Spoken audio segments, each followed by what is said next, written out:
Ne güzel gün bugün, təbiyyət gönül açır. Sevgi dolu kalbim yine seni danışır. Cingildesin kulaklarım, cingildesin kulaklarım.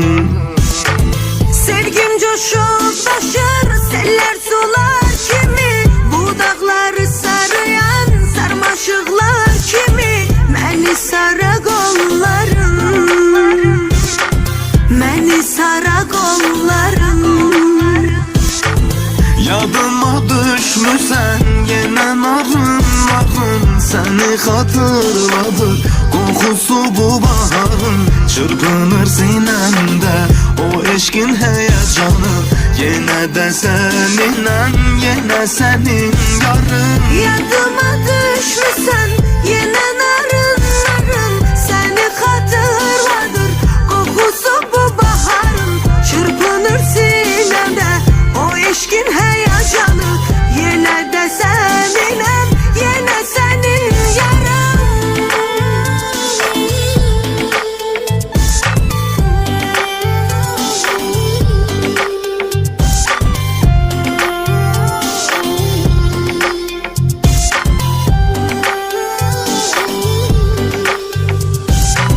Cinollar arzular ne geçir kalbinden. Kovuşunca biz yine gülüm sevincinden. İslanır yanaklarım, İslanır yanaklarım. Dağlar garip dağlar olsa duman çensiz. Bilesen sevgilim senden ayrı sensiz. Neler çekip bu yarım, neler çekip bu yarım. Yadıma düşmüsən yine narın narın. Seni hatırladır kokusu bu baharın. Çırpınır sinemde o eşkin heyecanı. Yine de seninle, yine senin yarın. Yadıma düşmüsən yine narın narın. Seni hatırladır kokusu bu baharın. Çırpınır sinemde o eşkin heyecanı.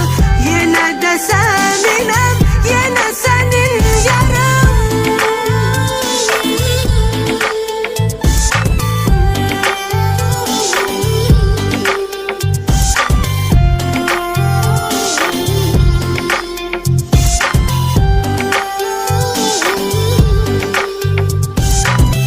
İkimizin de bir arzusu var indi. Hatiri bu eşkin ah nece şirindi. Anlamı uçakları,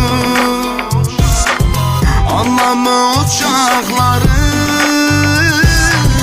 Yadıma düşmesen yine narın narın. Seni hatırladır kokusu bu baharın. Çırpınır sinemde o eşkin heyecanı. Yine de seninle, yine senin yarın. Yadıma düşmüşsen yine narın narın. Seni hatırladır kokusu bu baharın. Çırpınır sinemde o eşkin heyecanı. Yine de seninle, yine senin